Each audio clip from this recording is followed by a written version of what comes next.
오늘도 썰맘을 찾아주신 여러분 반갑습니다. 그럼 오늘의 사연 시작하겠습니다. 안녕하세요. 저는 세종시에서 프랜차이즈 카페를 운영하는 30대 여성이에요. 우리나라 사람들은 커피를 참 좋아하죠. 저도 누구 못지않게 커피를 사랑하는 사람입니다. 그래서 카페도 운영하게 됐고요. 지금은 프랜차이즈를 운영하고 있지만 언젠가는 제가 직접 저만의 커피 브랜드를 만드는 게 꿈이랍니다. 그래서 열심히 공부하며 노력 중이에요. 대학 시절부터 커피에 푹 빠져 살았던 제가 카페를 한다고 했을 때 저희 엄마도 전폭적인 지지를 해주셨어요. 그런 엄마 덕분에 저는 좋아하는 일을 하며 즐겁게 살 수 있었습니다. 그래서 저는 카페 시작한 것을 한 번도 후회한 적이 없었어요. 단, 그 일이 있기 전까지는 말이에요. 오늘은 제가 스스로의 선택을 후회하고 저 자신을 원망하게 만들었던 한 몹쓸 인간에 대해 이야기하고 싶어 이렇게 사연을 보내게 됐어요. 고통을 극복하고 다시 커피와 함께하는 요즘. 기쁘기도 하지만 가끔 지난 날이 떠올라 괴롭기도 하거든요. 오늘 여러분께 제 이야기를 들려드리고 응원과 위로를 받고 싶습니다. 제 사연 한번 들어주시겠어요? 저는 몇 년 전까지 엄마와 둘이 살았어요. 부동산 사업을 하시던 아버지가 췌장암으로 돌아가시고 힘든 시간을 모녀가 의지하며 버텼죠. 그래도 다행히 아버지가 읽어놓으신 자산이 넉넉한 편이라 생활고에 시달리진 않았어요. 그러다가 제가 대학을 졸업하면서 카페 운영을 시작하게 됐죠. 혼자서는 엄두가 나질 않아 엄마의 도움을 받으며 함께 일했습니다. 공공기관 앞에 문을 연 저희 매장은 점심시간에 사람들이 줄을 설 정도로 장사가 잘 됐어요. 매장도 꽤 넓었는데 항상 붐비는 편이었죠. 카페 내부를 깔끔하게 청소하고 음료의 상태도 최상으로 유지하는 건 쉽지 않은 일이었습니다.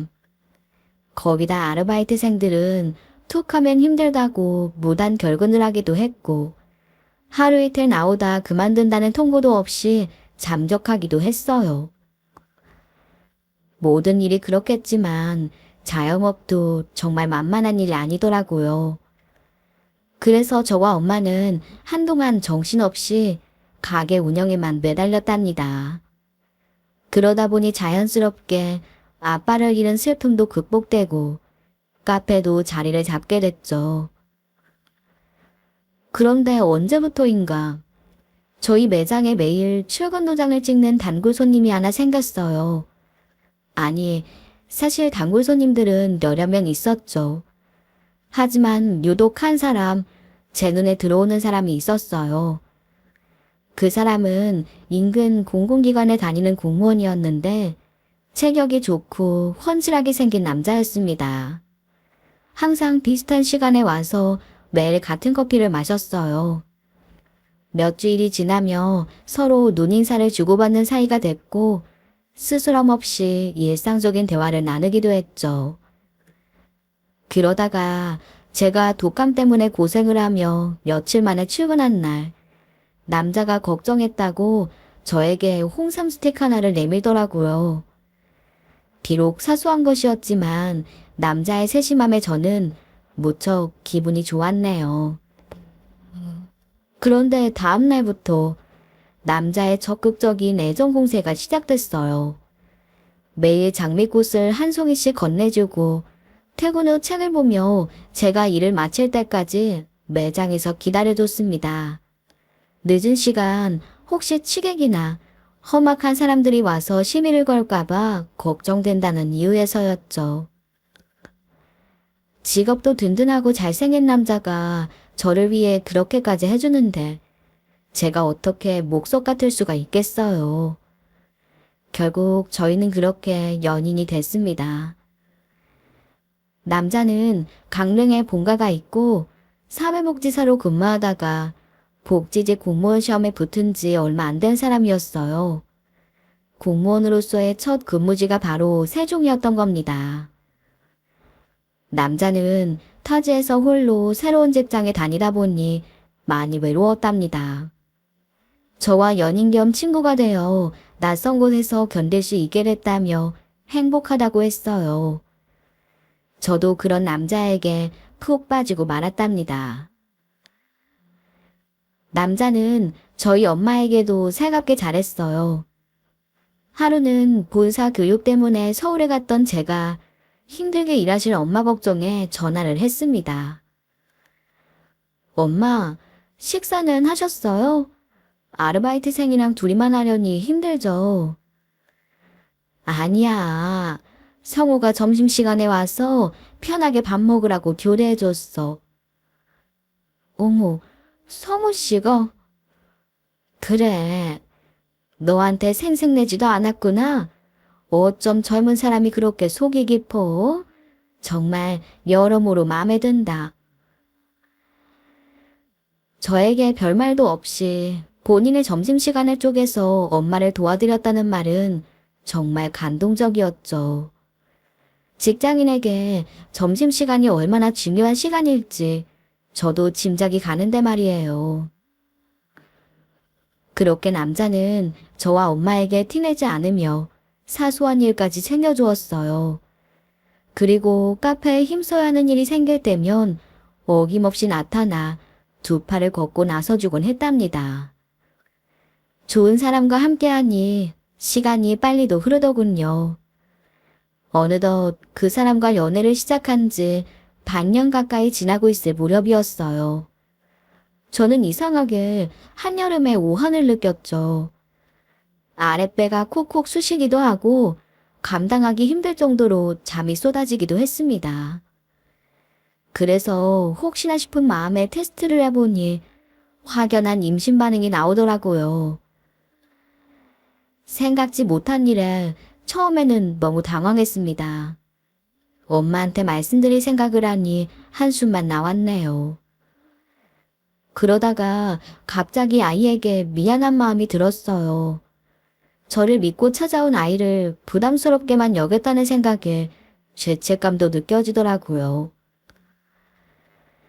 그렇게 한참을 고민하다 남자친구에게 사실을 말했더니 역시 놀라는 표정이었어요. 그래도 금세 마음에 정했는지 제 손을 잡으며 이렇게 말해주었습니다. 자기 혼자 놀랐겠다. 병원엔 나랑 같이 가. 정확한 출산일도 알아야 하고 우리 아기 건강한지도 봐야지. 소중한 생명이고 우리한테 선물까지 찾아온 아이니까. 빨리 결혼해서 아기 낳고 행복하게 살자. 엄마한테 어떻게 말씀드리지? 나 엄마 얼굴 제대로 보기도 민망해. 걱정 마. 내가 말씀드릴게. 자기는 스트레스 받으면 안 돼. 남자친구는 그날 퇴근을 하면서 꽃다발을 사가지고 저희 매장으로 찾아왔어요. 그리고는 제가 아닌 엄마에게 꽃다발을 안기며 말했습니다. 어머님, 정연이 예쁘게 키워주셔서 감사합니다. 저도 정연이 닮은 아이 건강하게 잘 키우고 싶어요. 어머님이 저희 응원해주세요. 엄마는 순간 무슨 말인지 고개를 갸우뚱하셨어요. 그러다가 이내 남자친구의 말을 알아듣고 놀란 표정으로 저를 돌아보셨죠. 저는 얼굴이 붉어져 엄마의 눈을 피하고 말았네요. 다행히 엄마는 당황하시긴 했지만 크게 반대하시지는 않았어요.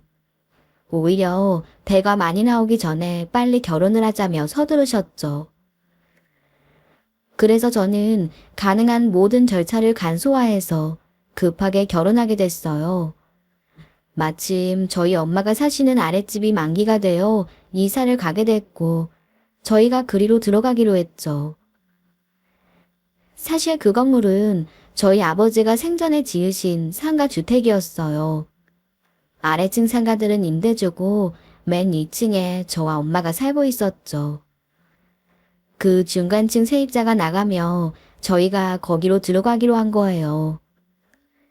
그렇게 저는 결혼식도 신혼집 마련도 속전속결로 마무리하고 유부녀 대열에 합류하게 되었습니다.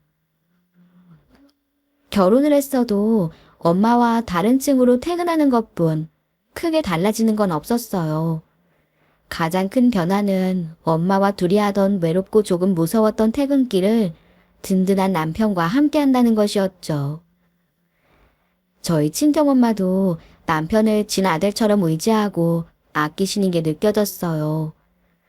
이제 아이만 무탈하게 잘 자라주면 더 이상 바랄 게 없던 행복한 날들이었습니다. 그런데 하늘이 시샘을 한 걸까요? 저의 이런 행복은 오래가지 못했어요. 결혼하고 넉 달 만에 생각지도 못한 불행을 겪어야 했으니까요. 그날 저는 타 지역에서 열리는 커피 박람회에 다녀오려고 매장을 비운 날이었어요. 카페가 걱정이었지만 다행히 남편이 쉬는 날이라 매장을 부탁했네요. 일정을 마치고 집으로 돌아오려는데 다급한 목소리로 남편이 전화를 걸었어요. 자기야, 놀라지 말고 들어. 장모님이. 왜? 무슨 일이야? 엄마한테 무슨 일 생겼어? 일단 병원으로 와.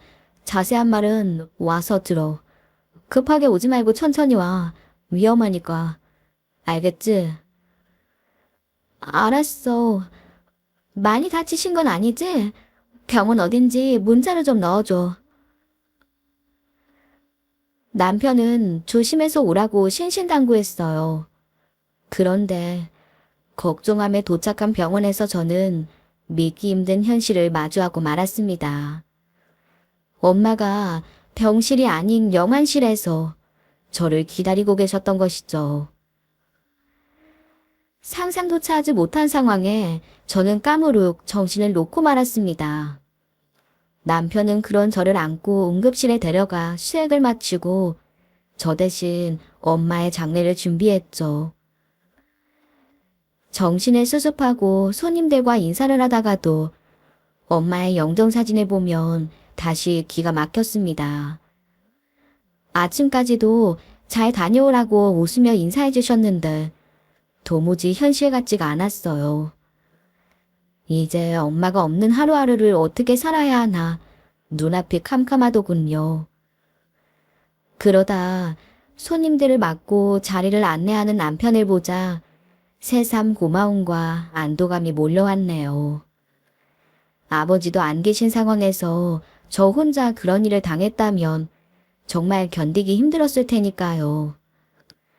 어쩌면 나한테 힘이 돼주기 위해 저 사람이 나타나 준 게 아닐까 싶을 정도로 남편은 저에게 많은 의지가 됐습니다.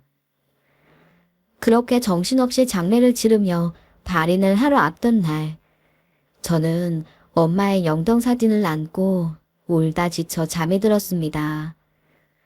그런데 잠결인 제 귀에 낯선 목소리가 들려왔어요. 상주님, 남편분 너무 믿지 마세요. 저는 조용히 속삭이는 이야기가 꿈인지 현실인지 분간이 되지 않았죠. 의아한 마음에 눈을 떴더니 멀어지는 뒷모습이 보였어요. 엄마의 장례를 돕던 장례지도사가 황급히 자리를 뜨고 있더라고요. 그리고는 곧이어 남편이 제 곁으로 다가왔죠. 잠결이긴 했지만 그건 아무 일도 아닌 것처럼 넘어갈 수 있는 일은 아니었습니다. 아버지도 돌아가시고 엄마마저 잃은 그때 제게 남은 가족이라곤 남편뿐이었는데 그런 남편을 믿지 말라뇨. 짓궂은 장난이라고 해도 그냥 무시할 순 없었어요. 다음 날 저는 마지막 힘을 모아 엄마를 보내드리고 모든 장례 절차를 마쳤습니다. 남편은 끝까지 저를 보듬으며 엄마의 마지막 길을 눈물로 지켜줬어요. 그런 남편의 모습을 보며 쓸데없는 말로 제 마음에 파란을 일으킨 장례지도사에게 오히려 화가 나더라고요. 꼭 만나서 왜 그런 말을 했는지 따져봐야 했습니다. 저는 집에 돌아와 남편에게 내색하지 않고 조용히 상조회사에 연락을 해봤어요. 저희에게 지원 나온 장례지도사의 인상착의를 말하고 메모를 남겼죠. 그리고 다음날 약속 장소에 나간 저를 본 상대방은 어색한 표정으로 안절부절하더군요. 안녕하세요. 혹시 그날 잠든 저한테 하신 말씀 기억하세요? 네? 아니, 저는 아무것도 아니에요. 제가 뭘 착각한 모양이에요. 착각이요? 뭘 착각했다는 거예요? 저한테 분명 그랬잖아요. 남편 믿지 말라고. 그런 말을 해놓고 착각을 했다고요. 제가 아는 사람인 줄 알았는데 아닌 것 같아요. 죄송합니다. 저 급한 일이 있어서 먼저 가볼게요. 제 눈을 똑바로 보지 못하고 황급히 자리를 뜨려는 모습이 뭔가 이상했습니다. 아니요. 그날은 장난할 분위기도 아니었고 뭔가를 착각해서 함부로 말할 상황도 아니었어요. 분명히 숨기는 게 있는 것 같은데 말씀해 주세요. 아니면 부모 잃은 상주한테 정말 장난이라도 친 건가요? 일할 때의 모습으로는 그렇게 경솔한 분이 아니신 것 같았는데. 장난이라뇨. 일할 때 정말 엄숙하게 일해요. 그 자리에서 상상도 못할 일이에요. 그러니까요. 대체 뭘 알려주시려고 한 거예요? 저한테는 정말 중요한 일이에요. 제발 부탁드려요. 혹시 착각하신 거라고 해도 하라던 말씀 해주세요. 제가 괜한 말을 꺼내서는 이미 그런 말씀하시기엔 늦었어요. 저는 그 말을 들었고 잘못하신 거라도 원망하거나 따지지 않을 테니까 편하게 말씀해 주세요. 그날 제 남편이 다가오니까 말을 하다 말고 자리를 뜬 것 같은데 맞나요? 저는 간절한 표정으로 집요하게 물고 늘어졌어요. 그러자 계속 피하려고만 하던 상대는 뭔가 결심한 표정으로 비장하게 말했네요. 그럼 물으셨으니 대답할게요. 혹시라도 저 원망하지 마세요. 그리고 아까는 잘못 본 것 같다고 했지만 틀림없이 맞을 거예요. 제가 어제 확인도 해봤거든요. 저는 고개를 끄덕이며 침을 꿀꺽 삼켰죠. 잠시 침묵이 이어지다 장례지도사가 한숨과 함께 입을 열었어요. 사실 상주님 남편분을 보고 그날 제 눈을 의심했어요. 분명히 제가 아는 사람이 틀림없었으니까요. 그 사람 제 고등학교 동창하고 사는 사람이에요. 뭐라고요? 누가요? 저희 남편이요? 저는 듣고도 선뜻 이해가 가질 않아 반문할 수밖에 없었어요. 네, 저 서울에서 고등학교 나왔어요. 제가 결혼식에 갔다가 동창이랑 함께 온 남편분을 봤어요. 저랑 인사도 했고요. 얼마 되지도 않았어요. 바로 지난달이었거든요. 남편분은 그날 너무 많은 친구들이랑 인사를 해서 제 얼굴을 기억 못하는 것 같지만 저는 분명히 기억해요. 그날 가족 동반으로 온 동창은 그 친구 하나뿐이었거든요. 말도 안 돼. 남편은 지난달에 서울에 간 적도 없어요. 계속 저랑 있었고 시댁도 감릉이라고요. 사람을 잘못 보신 거 아니에요? 아니요. 제가 원래 사람 얼굴은 귀신같이 기억해요. 그래도 이건 보통 일이 아니니까 혹시나 해서 어제 다른 친구한테 확인도 했다고요. 그 동창 남편이 세종에서 공무원 한다고 하더라고요. 세종에 사시는 거 맞잖아요. 직업이 공무원 아니세요? 저는 아무 말도 하지 못하고 상대방을 멍하니 바라보기만 했습니다. 그 장례지 도사는 저의 반응을 보자 얼굴이 어두워지더니 서둘러 자리를 피하더군요. 전 할 말 다 했으니 그만 가볼게요. 물으셨으니 답하긴 했지만 제가 일부러 상주님 괴롭히려고 한 건 아니라는 것만 알아주세요. 그날 상주님 보면서 안타까운 마음에 저도 모르게 내뱉고는 후회하기도 하고 고민하기도 하고 저도 괴로웠어요. 알겠습니다. 사실대로 말해줘서 고마워요. 저는 장례지도사가 자리를 뜨고도 한참을 아무것도 할 수 없었습니다. 누가 머릿속을 휘저어 놓은 것 마냥 생각들이 뒤엉켜 정신이 없었죠. 한참을 멍하니 있던 저는 한 가지 결심을 하고 자리에서 일어났어요. 제가 한 선택은 바로 심부름 센터를 통해 남편의 뒷조사를 하는 것이었네요. 아무래도 장례지도사의 말이 터무니없는 말은 아닌 것 같았고, 그렇다면 남편이 외도를 하고 있다는 말이 되는 거 아니겠어요? 그런 말을 듣고서 아무렇지도 않게 남편을 대할 자신이 없더군요. 어떤 결과가 나오든 진실을 알아야 한다는 생각이 강하게 들었어요. 남편의 신상과 사진을 받아간 심부름센터 직원은 얼마 후 기다리던 제게 먼저 연락해 왔습니다. 그리고는 상상도 못한 기야말 소식을 전해주었죠.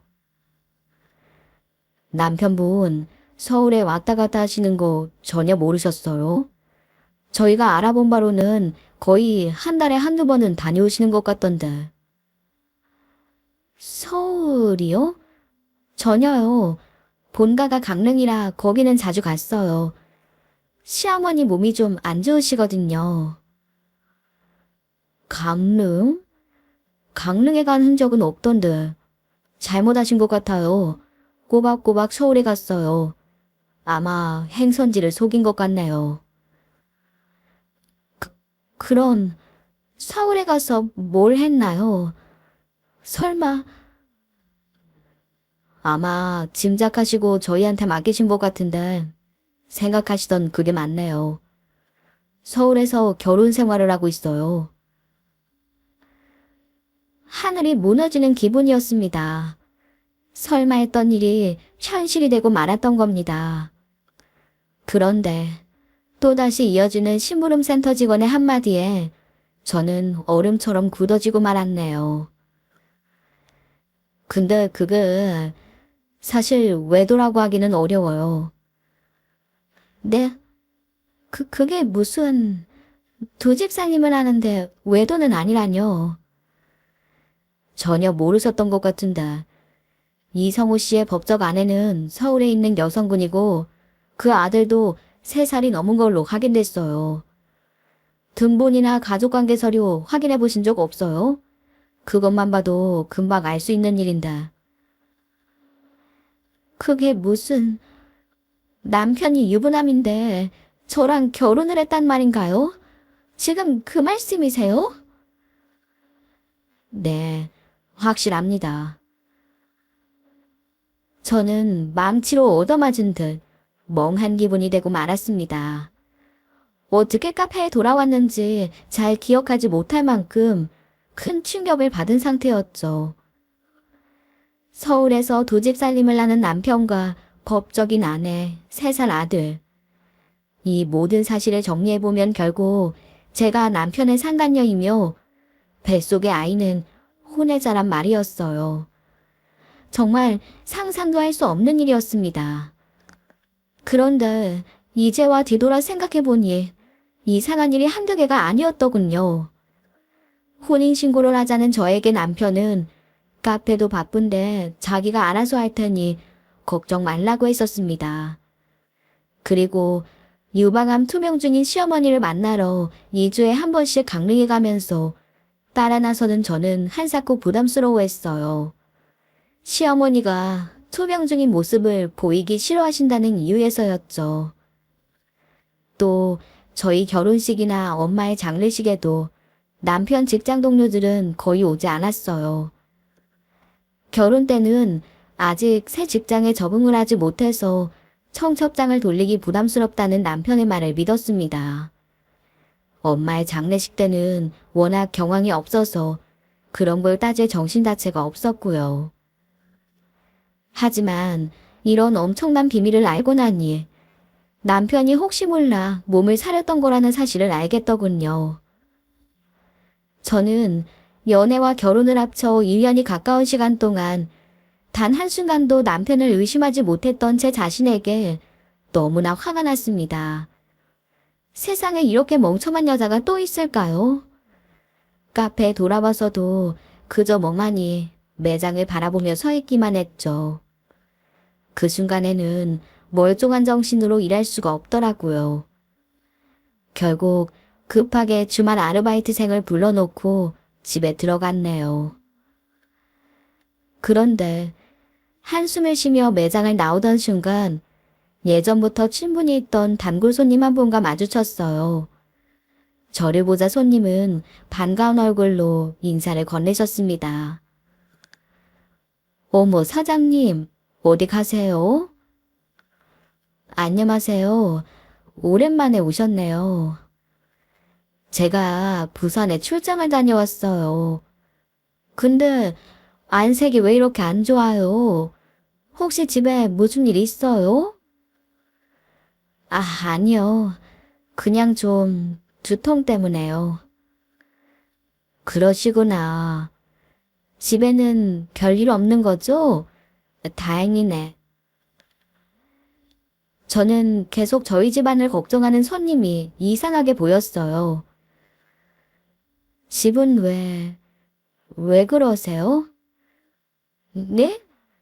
아, 뭐, 별건 아니고요. 출장 가는 날 여기 들렸다가 무슨 소리를 좀 들었어요. 난 혹시나 무슨 일이 있나 해서. 무슨 소리요? 아유, 별거 아니에요. 신경 쓰지 마세요. 아니요. 작은 일이라도 그냥 말씀해 주세요. 뭐, 이상한 일이 있었나요? 제가 재촉하자 손님은 망설이다가 입을 열었죠. 아니, 글쎄, 사장님 어머니하고 남편분이 저쪽 화장실 계단 위에서 말다툼을 하시더라고요. 오가는 말을 자세히 듣진 못했지만 두 분 감정이 엄청 격해 보이셔서 좀 걱정이 될 정도였어요. 요즘 장서 발등이 있다고 듣긴 했지만 막상 보니까 고성이 오가는 게 너무 심하다 싶더라니까요. 아이고, 나도 주책이다. 남 집안일에 나서고 그럼 안 되는데. 아니에요. 혹시 그날이 며칠인지 알 수 있을까요? 나 출장 가는 날이었으니까 2주 전이네요. 지난주 월요일 오픈하고 바로라 매장이 텅 빈 시간이었어요. 네, 감사합니다. 저는 예상치 못한 손님의 말에 이상한 기분이 들었어요. 그날은 제가 커피 박람회에 가느라 월 차려낸 남편에게 매장을 부탁한 날이었거든요. 바로 저희 엄마가 돌아가신 날이었습니다. 저는 집으로 가려던 발길을 돌려 화장실 쪽 계단에 설치된 CCTV를 확인해 봤어요. 그런데 이상하게도 그날의 기록들이 모두 지워져 있더군요. 뭔가 석연치 않은 마음이 더 커졌어요. 집으로 돌아가는 동안 제 머릿속에는 수만 가지 생각들이 스쳐갔습니다. 하루 동안 너무나 많은 일들이 일어나 버렸습니다. 그리고 그 모든 일의 끝에는 남편이 있었어요. 이럴 때 엄마가 곁에 계신다면 얼마나 좋을까 생각했답니다. 그러나 저는 혼자였고 모든 일은 제가 감당해야만 했네요. 결국 저는 정면 돌파를 하기로 마음먹었어요. 집에 돌아와 생각을 정리하며 남편을 기다렸죠. 잠시 후 퇴근한 남편이 걱정스러운 얼굴로 묻더군요. 자기야, 잘 견디는 것 같더니 왜? 장모님 생각나서 힘들었어? 매장에 자기 없는 거 보고 걱정 많이 했어. 어, 엄마 생각 많이 났지. 난 이제 세상에 혼잔데 가느나 믿었던 사람한테 크게 뒤통수 맞았거든. 앞으로 어떻게 살아야 하나 고민이 많아서 일을 할 수가 없더라고. 뭐? 무슨 일이야? 카페에서 무슨 일이 있었어? 카페에서 무슨 일이 있었던 건 내가 아니고 당신 아니야? 그게 무슨 소리야? 내가 뭐? 엄마랑 왜 싸웠어? 혹시 우리 엄마가 당신이 나한테 한 짓을 알기라도 한 거야? 그래. 저기, 왜 그래? 내가 한 짓이라니. 밑도 끝도 없이 갑자기 무슨 소리야? 알아듣게 말을 해야지. 아, 그러셔. 못 알아듣겠어? 그럼 내가 친절하게 말해줄게. 유부남 주제에 총각 행세하면서 나랑 결혼식까지 한 거. 나한테 거짓말하고 본가 간다며 서울에서 두 집 살림한 거. 그리고도 뻔뻔하게 우리 엄마 장례식에서 상주 노릇한 거. 그게 네가 나한테 한 짓이잖아. 이제 알아듣겠어. 제 말을 들은 남편은 얼굴이 사색이 되어 더듬거리며 말을 했어요. 저기, 무슨 그런 말도 안 되는 소리를 해. 어디서 그런 말을 들었어? 내가 듣기만 한 줄 알아. 내가 두 눈으로 똑똑히 확인도 했어. 너 애도 있더라. 언제까지 속일 셈이었니? 저는 심부름 센터 직원이 찍어온 남편의 아내와 아들의 사진을 뻔뻔한 그 얼굴을 향해 던졌습니다. 남편은 주섬주섬 사진을 주워들더니 갑자기 안면을 받고 피식 웃는 게 아니겠어요. 순간 저는 눈을 의심했네요. 너 별짓 다 하는구나. 나한테 사람 붙였냐? 뭐? 지금 이 상황에 고작 한다는 소리가 그거야? 그럼 어쩔까? 통곡이라도 할까? 아니면 엎드려서 싹싹 빌어? 그러면 용서는 해주는 거고? 그걸 지금 말이라고 해? 무슨 변명이라도 해야 할 거 아니야. 변명? 변명은 이제 네가 해야 되는 거 아니야? 너 상간녀야. 네 모든 사실이 다 탄로나면 그 얼굴 들고 장사하겠냐? 뭐? 그게 무슨 소리야? 저는 어안이 벙벙해져서 남편을 향해 목소리를 높였죠. 우리 와이프가 이 사실을 알면 가만히 있지 않을걸. 그 사람이 얼굴은 예뻐도 성질은 보통이 아니거든. 거기다 너 내 애까지 가졌잖아. 발뺌을 하려고 해도 이건 증거가 이리 명백한데 어쩔 도리가 없지. 안 그래? 너, 너 지금 우리 애를 이용해서 나를 협박이라도 하겠다는 거야? 아니, 나 말고 우리 와이프가 가만히 있지 않을 거란 말이지. 상간녀 소송이라는 게 있다는 걸 그 사람도 알 거고. 그거 당하면 세상에서 매장당하는 거야 뭐. 시간 문제일 거야. 그치? 도대체 나한테 왜 이러는 거야? 거짓말한 거 싹싹 빌어도 모자랄 판에. 이래서 네가 얻는 게 뭐야? 저는 모든 사실이 밝혀지자 오히려 뻔뻔하게 나오는 남편이 황당했어. 어쩔 줄 모르겠더군요. 그래, 이제 말이 좀 쉽게 풀리겠다. 내가 얻는 거? 뻔하잖아. 돈. 너 돈 많잖아. 그 돈 내가 좀 나눠 써야 할 것 같아서. 저는 순간 피가 거꾸로 솟는 기분이었어요. 남편이 저를 속이고 제 인생을 송두리째 흔들어 놓은 이유가 고작 돈 때문이었답니다. 사실 저는 남편의 거짓 결혼에 대해 알았을 때 그래도 저를 사랑한 마음은 진심이었을 거라고 생각했어요. 이미 가정이 있는 몸이었지만 저에게 향하는 마음을 어쩌지 못해 거짓말을 한 걸 거라고 믿고 싶었죠. 그런데 그 뻔뻔한 얼굴로 저에게 접근한 목적이 돈이었다고 외치는 글을 보며 저는 그만 주저앉고 말았네요. 돈? 고작 그 돈 때문에 나랑 우리 엄마를 기만하고 내 자식을 평생 어둠 속에서 살게 만든 거야? 네가 그러고도 인간이니? 너 말 잘했다. 그래, 너한테는 그깟 돈이잖아. 근데 난 그 돈이 아주 절실해. 어쩌겠냐? 이렇게 된 거 한 입을 덮고 산 정이 있는데 네가 좀 도와줘야지. 저는 적반하장으로 큰 소리를 치는 남편의 태도에 그만 할 말을 잃고 말았습니다. 알고 보니 남편은 공무원 준비를 하며 불안한 마음을 인터넷 불법 도박에 의지했던 모양입니다. 스트레스를 풀 겸 조금씩 시작했던 판이 점점 커졌고 결국 벌어놓은 돈을 모두 날린 거죠.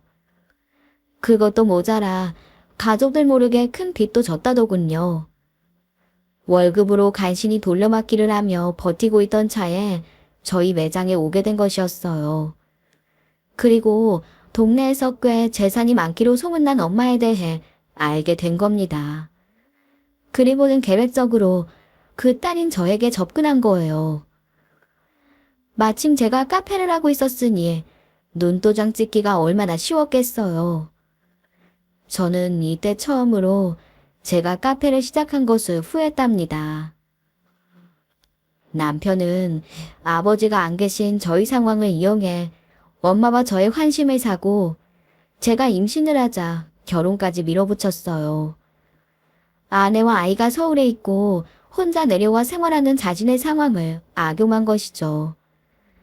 물론 제가 결혼식 때 봤던 친인척과 시부모님들은 전부 가짜였고요. 발령받은 지 얼마 안 된 사람이라 주변에 남편의 신상을 아는 사람이 없었던 게 더 대담해질 수 있는 이유였답니다. 이런 말들을 본인 입으로 늘어놓으며 조금의 미안함도 모르는 남편을 보니 새삼 인간이 무서워지더라고요. 그리고 저런 인간이라면 분명 저희 엄마의 죽음과도 관련이 있을 거라는 생각이 들었죠. 그래서 저는 모든 걸 아는 척 남편을 떠보기 시작했어요. 너 설마 우리 엄마한테도 이렇게 한 거야? 모든 게 다 밝혀지니까 오히려 내가 상간녀라고 우리 엄마 협박했니? 돈 달라고? 그러다 안 되니까 우리 엄마한테 그런 짓까지 한 거지. 거짓말할 생각하지 마. 나 다 알고 있으니까. 그래. 네 엄마가 어디서 주워들었는지 갑자기 출근하자마자 나를 개잡듯이 잡더라. 어차피 네 엄마 없으면 그 재산 다 너한테 갈 텐데. 내가 그 노인네한테 납작 엎드려서 아쉽게 볼 게 뭐 있어. 그래도 처음부터 그럴 생각은 아니었는데 어디서 그런 힘이 나왔는지 내 멱살까지 잡는 바람에 내가 뚜껑이 좀 열렸지. 그래서 너 그래서 힘없는 노인네한테 그런 짓을 한 거야? 야, 힘이 없긴. 네 엄마 자기 딸한테 몹쓸 짓 했다고 달려드는데 장사가 따로 없더라. 그냥 가만히 내가 달라는 대로 돈이나 줬으면 끝날 일을 왜 그렇게 미련하게 굴다가 그 지경까지 가? 내가 그동안 자기한테 준 게 얼마나 많은데 나한테 쌍욕을 하면서 사기꾼 취급이야. 내가 분명히 경고했어. 그만하라고. 근데 계속하길래 이 꼴 저 꼴 안 보고 편하게 가시게 내가 좀 도와드렸다.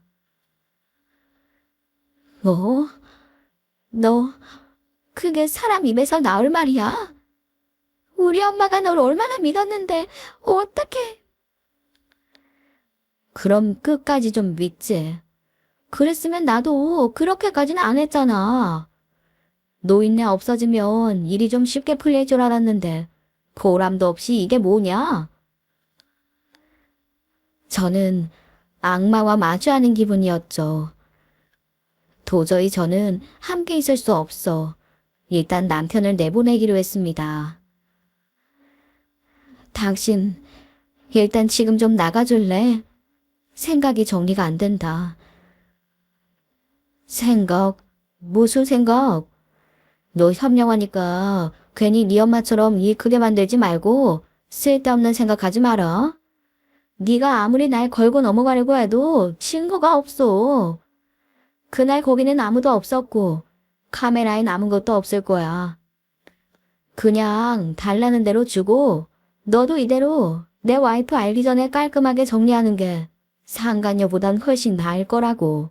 알겠냐? 알았으니까 그만 가라고. 좋아. 근데 시간 오래 끌지 마라. 우리 빨리 깨끗하게 끝내고 서로 홀가분하게 좀 살자. 내가 일단 계좌번호 보낼 테니까 거기 알아서 성의 표시 먼저 좀 해. 알겠지?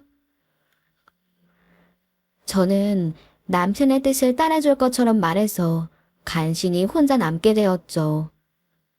그리고 다음날 경찰서에 나가 저희 엄마의 사고를 담당했던 형사에게 이 모든 사실을 털어놓았습니다. 형사님께서는 감사하게도 저희 엄마의 수사를 다시 재개해 주셨고 곧이어 남편은 구속됐습니다. 저에게 남편과 엄마의 다툼을 알려줬던 단골 손님이 증인이 되어주셨네요. 너무나 감사한 일이었죠. 남편은 증인이 있는 것도 몰랐고 제가 모든 것을 털어놓을지도 몰랐는지 무척 당황한 것 같았어요. 그런데 얼마 후 법정에서 만난 남편은 과실치사를 주장하더군요. 해코지 할 마음이 전혀 없었고 몸싸움 끝에 실수로 엄마가 발을 헛디뎌 넘어지셨다고 말이에요. 그렇지만 모든 과정의 재판이 끝나고 결국 남편은 징역을 면치 못했어요. 죄질이 나쁘고 증거 인멸을 시도한 정황도 포착됐기 때문입니다. 사실 이 모든 사실을 밝힌 것은 바로 제가 제출한 녹음 파일이었어요. 저는 혹시 몰라 남편과 언쟁하던 모든 상황을 녹음해뒀었죠. 거기에는 남편이 스스로 엄마를 계단에서 밀어버린 정황을 실토하며 저를 협박하던 것까지 고스란히 녹음돼 있었거든요. 그 녹음 파일이 참고가 되어 남편의 고의성을 입증하고 중형을 이끌어냈습니다. 결국 법원에서 최종 판결이 난 순간 저는 그만 오열하고 말았어요. 늦었지만 엄마의 원통함을 풀어드린 것 같아 응어리진 마음에 조금이나마 위로가 됐네요. 그런데 이 모든 과정을 겪으며 연이은 충격을 받은 저는 결국 아이를 잃고 말았어요. 아무리 힘들어도 아이만은 지켜 새로운 가족을 이루고 싶었는데 그것마저 허락되지 않더라고요. 그렇게 제 인생의 가장 큰 폭풍이 지나가고 벌써 3년이라는 시간이 흘렀어요. 처음에 어리석은 자신을 원망하며 절망에 빠져있던 저는 카페도 포기하고 집안에 스스로를 가둔 채 살았답니다. 그러기를 반년, 갑자기 부모님 생각이 떠올랐어요. 제가 커피를 만들 때 가장 행복해 보인다고 하시던 엄마의 말씀도 떠올랐죠. 그래서 다시 살아보기로 마음을 다잡았네요. 부모님께 삶을 포기한 제 모습을 계속 보여드릴 수는 없으니까요. 제가 다시 좋아하는 일을 하며 상처를 극복하는 모습을 보여드리고 싶었어요. 저는 다시 카페 문을 열고 열심히 일했습니다. 그러다가 우연히 다른 지역 카페 운영자들과 교류를 하며 새로운 인연도 만나게 되었죠. 그 사람도 저처럼 커피에 푹 빠져 사는 사람이었고 그렇게 교감을 나누다 올해 말에 드디어 평생을 함께하기로 약속했답니다. 제 예비 남편은 저의 지난 모든 사연을 알고도 묵묵히 곁을 지켜준 고마운 사람입니다. 이 사람과 함께라면 저도 지난날의 괴로움을 잊고 용기 내서 살아갈 수 있을 것 같네요. 여러분들도 제 새로운 출발 응원해 주실 거죠? 오늘 제 이야기는 여기까지예요. 부디 여러분들의 앞날에도 커피처럼 향기롭고 따뜻한 날들만 계속되기를 진심으로 기원하겠습니다. 감사합니다. 오늘의 썰맘 사연에 여러분의 소중한 댓글 기다리면서 구독, 좋아요, 공유는 물론 알람 설정도 부탁드립니다. 그럼 오늘도 함께 읽어주셔서 감사합니다.